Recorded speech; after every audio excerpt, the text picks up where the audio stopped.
Welcome to the afternoon session of this UK Chamber Conference. I hope you had a chance to look around the rest of the conference during the lunch break. I have to say the digital experience is getting much better at these things. Although I have to say the lunch was a little bit disappointing. I kept pressing the button and nothing happened. In the end, I made my own sandwich. It's terrible. Now, the eagle-eyed among you will have clocked that I'm not Paddy Rogers. I am, however, taking his lead and have unearthed a tie. Also trousers. I would hate to be outdone by a museum curator. But let's pick off where we left off this morning. In shipping, as in comedy, timing is everything. A week is a long time in politics, and 30 years, frankly, is guesswork. So while we can all talk confidently about the shape of the industry in 2050, I think there's a little more accountability in talking about the more immediate transition. Our focus this afternoon is 2030, and that's important because the twin tectonic shifts that promise to reshape shipping, decarbonisation and digitalisation, these are not things that are going to happen overnight. Shipping, as ever, is in a race to be second in many cases when it comes to the big decisions. First movers, well, they risk expensive early obsolescence in new technology and fuels, while the laggards looking to profit from uneven transition, they risk being left behind by rapidly changing market requirements that are increasingly running ahead of protracted regulatory requirements. Your keynote speakers for this session, they offer two distinct but I think complementary views on the challenges that the industry faces over the coming decade. Stephen Gordon, Managing Director of Clarksons Research, has expended a significant percentage of his considerable intellectual firepower, considering the major tipping point of the industry. What does the fleet renewal look like from here to 2030? Are we looking at a green new building boom, or can we retrofit our way through the initial efficiency energy transitions? And how do we finance that process? That's is a major question. Then there's the trade scenarios, of course.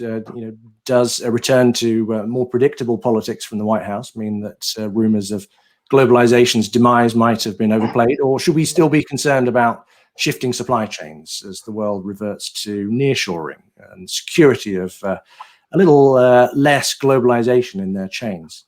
And what about the energy transition? While we're all concerned about what fuel we're going to be putting into our ships, should we not be concerned about the implications of rising offshore wind markets rather than lamenting the demise of the tanker? And then our other speaker, we have Graham Westgarth, Chairman of V.Group, Vice President of the UK Chamber of Shipping, who's going to consider the implications of these trends, but offer us some thoughts on what tools we need as an industry to survive this transition.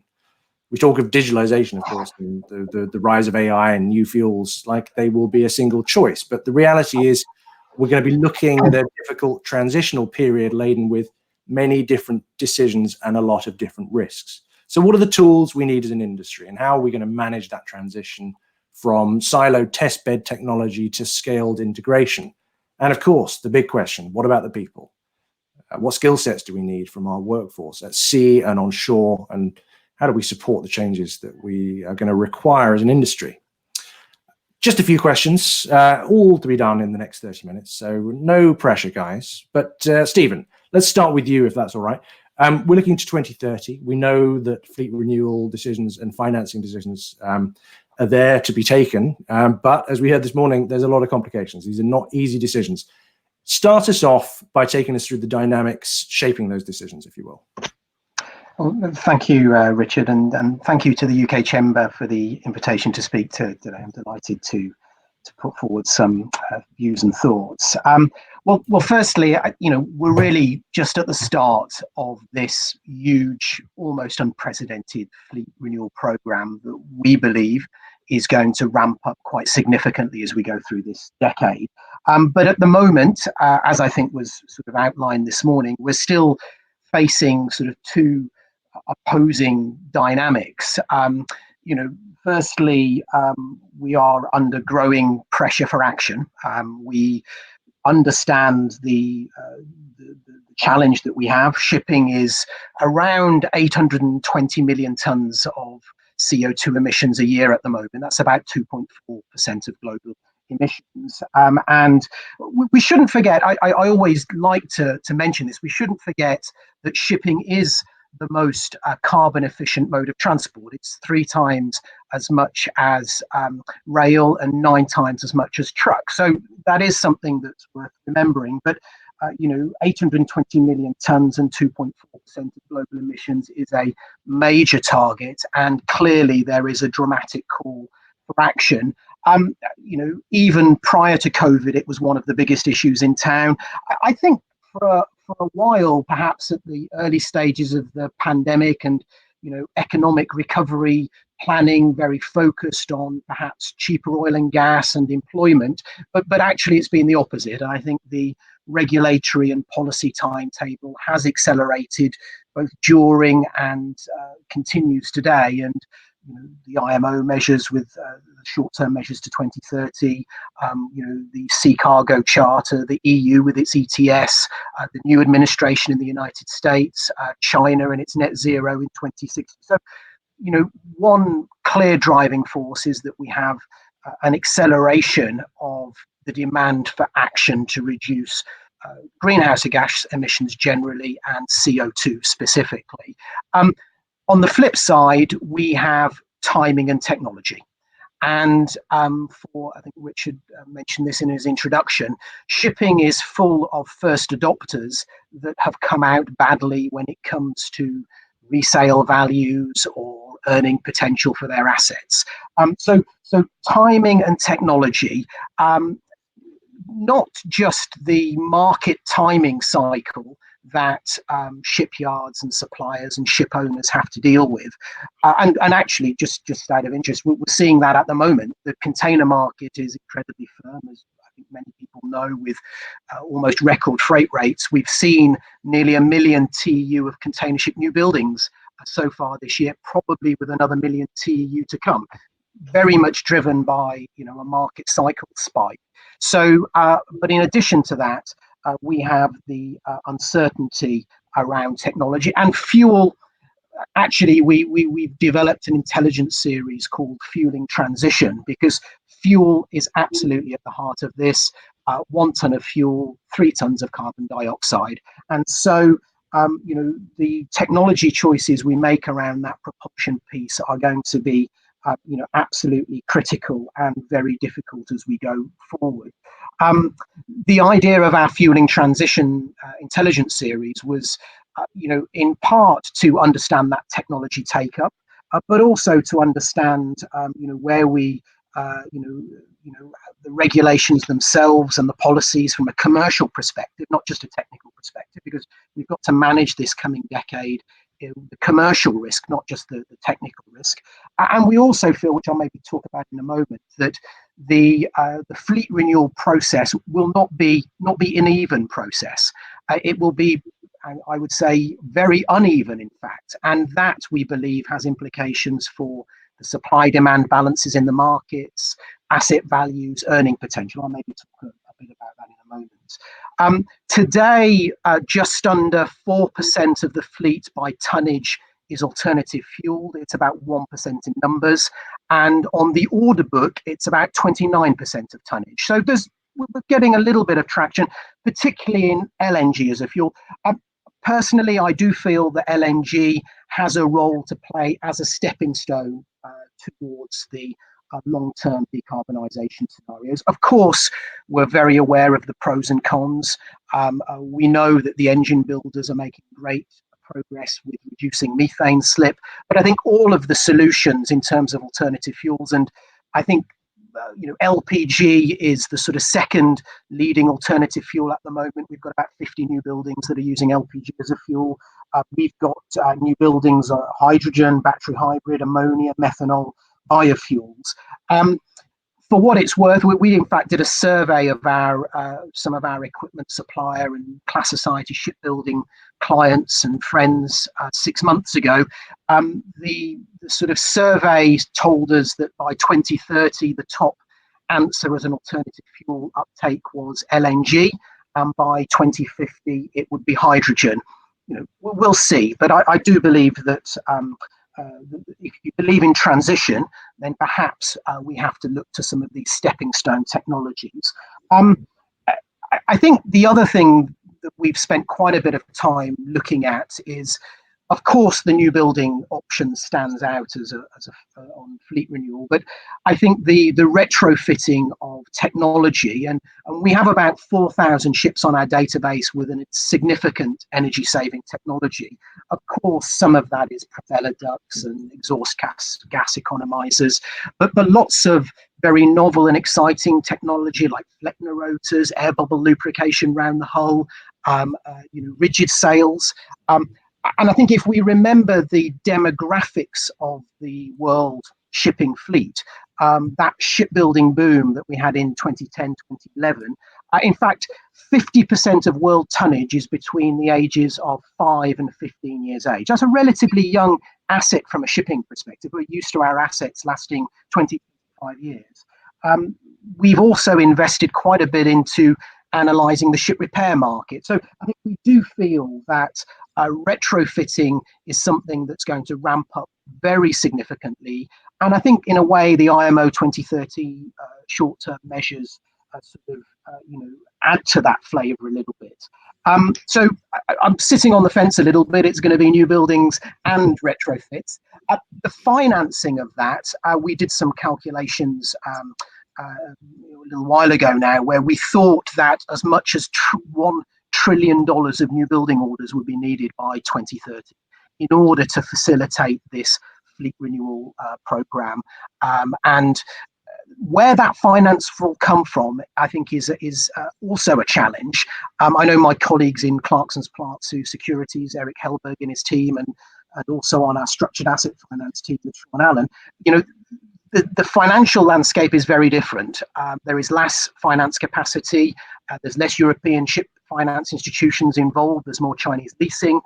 We as an industry have challenges in attracting some of the green finance, the green bonds, the green rated finance.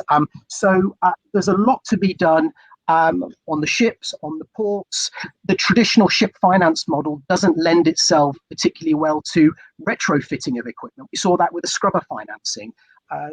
Traditionally it's around a new building or the asset rather than individual packages like you might see in the cruise and the ferry. That's not the tradition in the conventional shipping.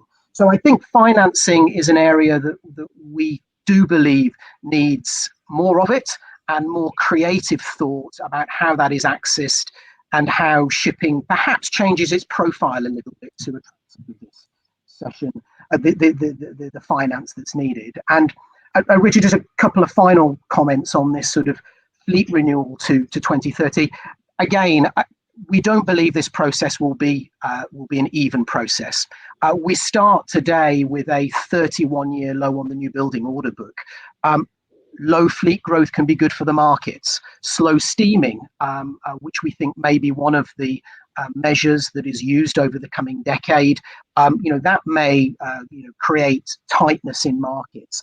The impact on values, the impact on earnings, particularly as the majority of ships become eco, or the majority of the ships become alternative fuels. I think the risk management of earnings and value and supply demand markets going forward is quite important.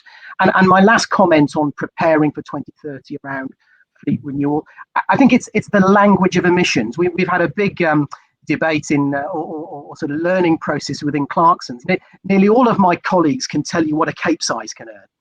A capesize is earning $10,000 if it's got a scrubber, $7,000 if it hasn't got a scrubber. Not many of them, well, they can now, but when we looked at this 6 months ago, not many of them could tell you how much CO2 a capesize was producing every day. In fact, it's 101 tons of CO2 per day the average capesize produces. It's 85 if it's an eco cape, it's 115 if it's a non-eco cape, it's 65 if it's an LNG fuel cape. So I think the language of emissions, and increasingly our clients are talking about carbon budgets as well as freight budgets. I think that's another important learning for the coming decade, Richard. Yes, I suspect we will come back to the question of the uneven nature of that transition and pick up on a few points. But before we do, I want to get Graham to weigh in on a few of those topics. We've heard about some of the dynamics in terms of the fleet renewal, the financing, and where we get it. But what about the more sort of practical tools that the industry is going to need? I'm thinking particularly in terms of the people, but it's not just the people, it's the technology, it's how the industry integrates itself across this transition. Give us a few thoughts from your perspective, Graham. Yeah, thank you, Richard, and thank you, Stephen. I think I was reflecting on earlier today, and I joined my first ship in 1971, which is 50 years ago, and I was thinking it was a 20,000-ton tanker. It had 45 people on board. There was no automation, and communication was via Morse code. And then today, if I think about where we are today, then the similar tanker would have half the number of people. There's a lot of automation involved, and there are multiple communication channels. So we've actually moved a long way in 50 years. But I would argue that the rate of change over the next decade could probably equal, in terms of development, what we've seen in the previous 50 years. So it's a really exciting period of time. And really, I don't have 50 years to wait, so I'm looking forward to seeing this rate of change increase. You mentioned four things really earlier, Richard. And that was digitalization, it was automatic intelligence, it's fuel, and it's people. So I'll try and touch on each of those. I'm going to start with fuel. And it's really exciting to think that an industry such as ours is on a journey towards decarbonisation, and we do need to think about that as an opportunity. And I'm going to apologise if I cover anything that was covered today in the environmental session, but fortunately for me, I was actually off getting my COVID jab, which actually talks a little bit to my, I think. So apologies if I repeat anything that I said today, but that was said earlier. But right now, I don't think it's clear exactly what the new fuels will be. And Stephen, you alluded to that. But we do know that the new fuels and new technologies will prevail over the longer term. And indeed, there could be a combination that, there may be fuel cells fit one sector and hydrogen another sector. But I think when I think about it in a practical sense, there are certain things that simply need to happen to make this transition. And I think in the first case, we simply need to ensure that we think about the risks associated with the transition in the right way. And that risk goes everything from capital risk right through to personal risk on board the vessels. And we also need, because that will drive the appropriate mitigations. And I'm thinking here quite a lot about vessel design, because what we've often seen in the past is we have seen legislation and technology being misaligned. So the legislation, you end up with legislation that the technology can't necessarily meet. And that brings complications on board ships and in terms of the ability to meet legislation, which in turn brings its own consequences.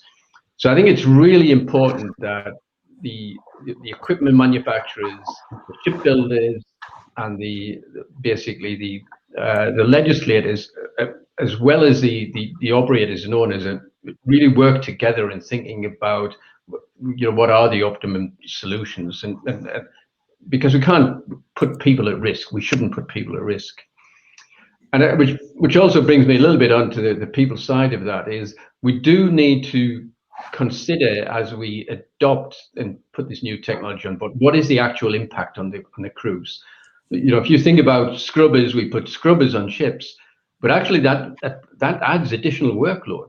How much discussion did people that took place around that? What are the additional skill set? What's the additional workload that required? What are the risks associated with it?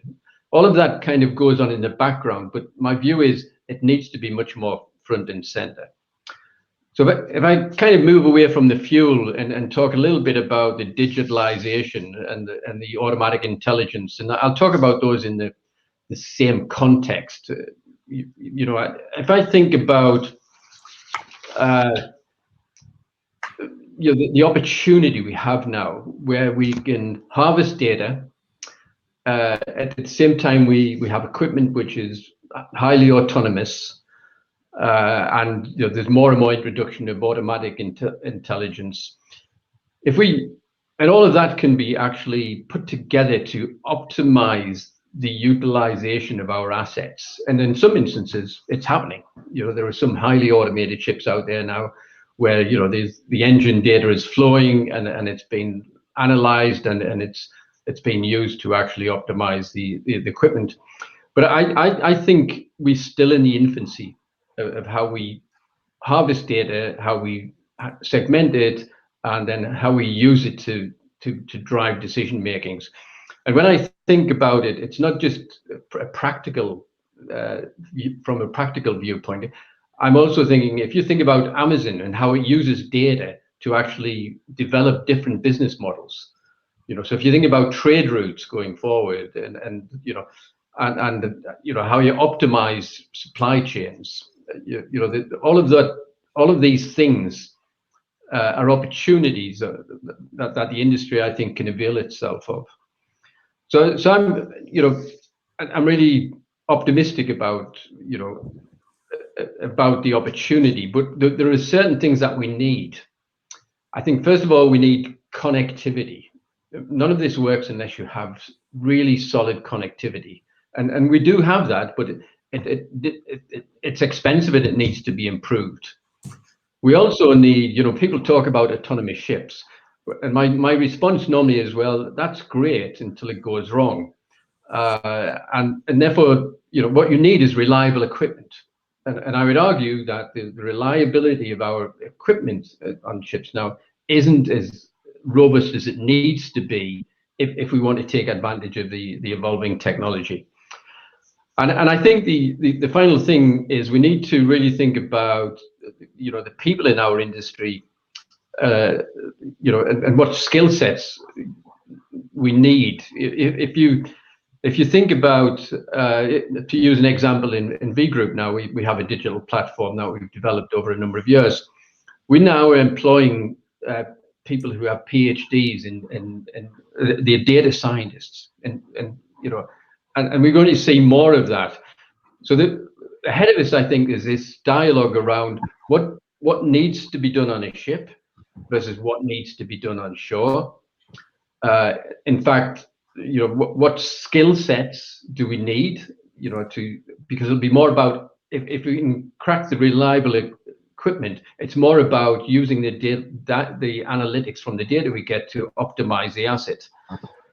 So I think there's a lot of thought about doing what type of skill sets do we need in the industry going forward, and where do we get them from?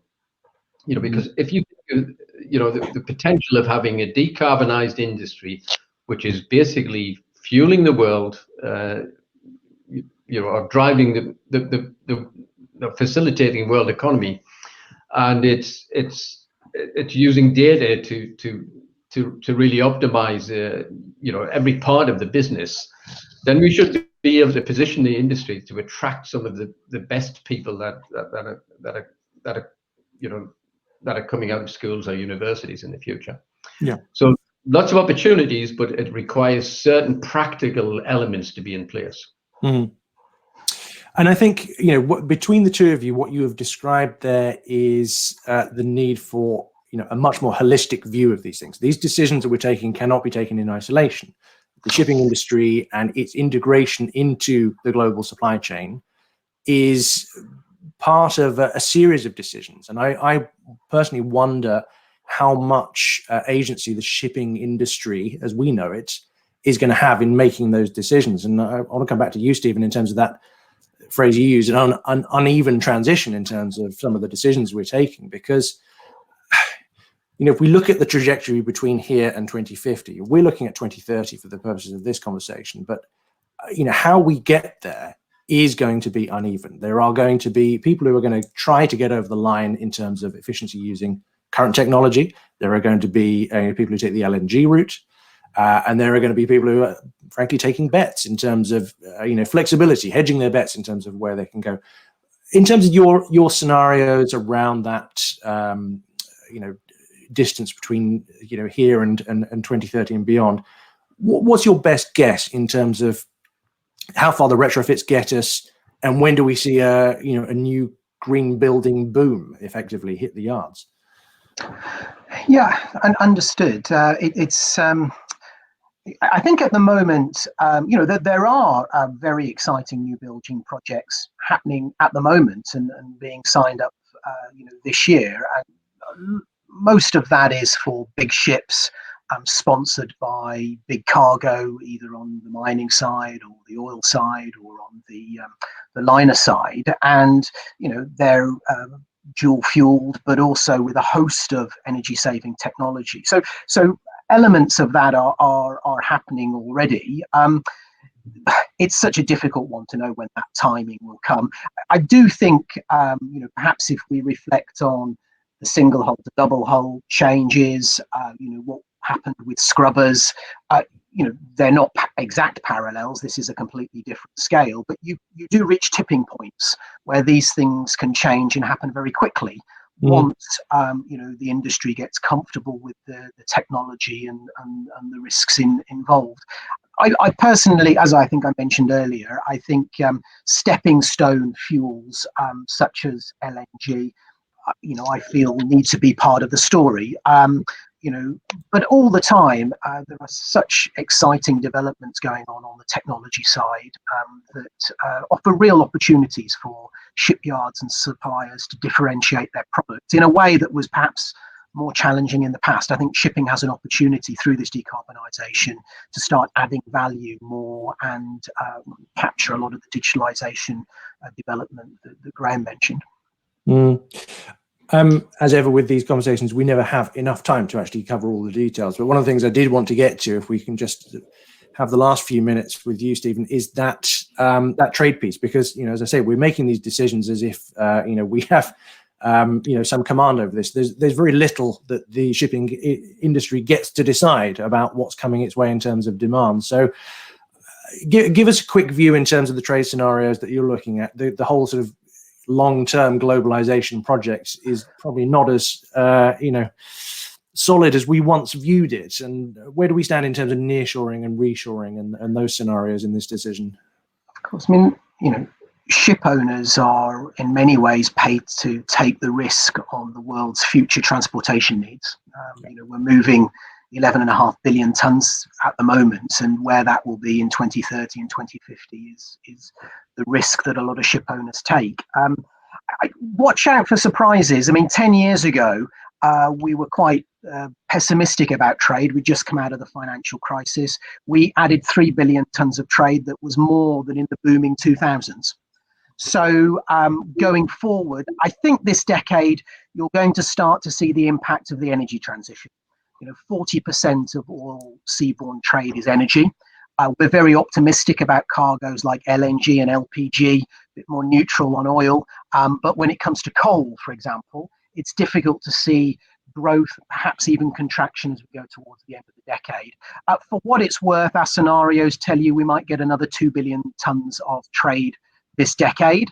I think the other thing is the COVID recovery scenarios. There are some sectors which seem to have bounced back very quickly. It's not quite trade, but when you look at the cruise market, clearly a sector that's going to take multi-years to recover. So I think we start with COVID and then we move into the energy transition as issues alongside the sort of globalization versus localization issue that you mentioned yourself, Richard.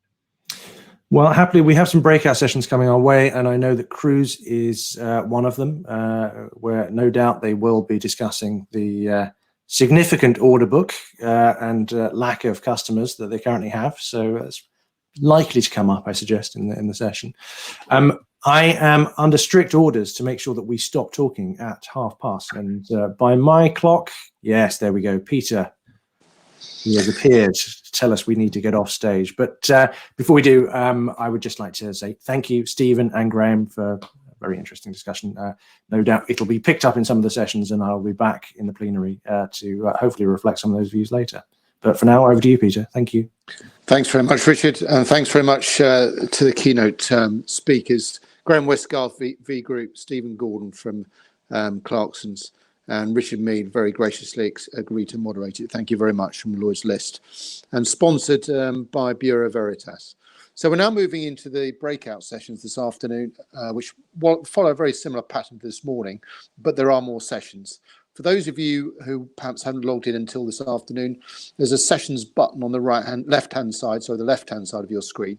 And if you click on that, you can then go into the sessions that are available. We've got 6. We've got Cruise, which is going to be moderated by Bud Dar from MSC. We've got Ferry, sponsored by Condor, Red Funnel, CalMac, AMP Falmouth and Camel Laird, and that will be moderated by Fran Collins. We've also got a towage panel sponsored by AMP and Camel Laird and chaired by Stephen Dougal from Century Marine. International Trade, sponsored by SPNL and chaired very graciously, thank you, by Guy Platten from the International Chamber of Shipping. Offshore panel, sponsored by Anglo Eastern. Ewan Geddes from Tidewater is moderating. And then finally, Offshore Wind, which is going to be moderated by Susan Folch-Lovesey from Vattenfall. So a lot of choice there. We look forward to Richard coming back in just over an hour's time, and he'll come back and continue to moderate on the findings from the panel debates. Yeah, you can ask questions in the right-hand side of your screen, and we very much encourage you to do so. We'll answer whichever questions we have time for. So if you could all now move over to the session side, and we'll take forward now the breakout panels. Thank you.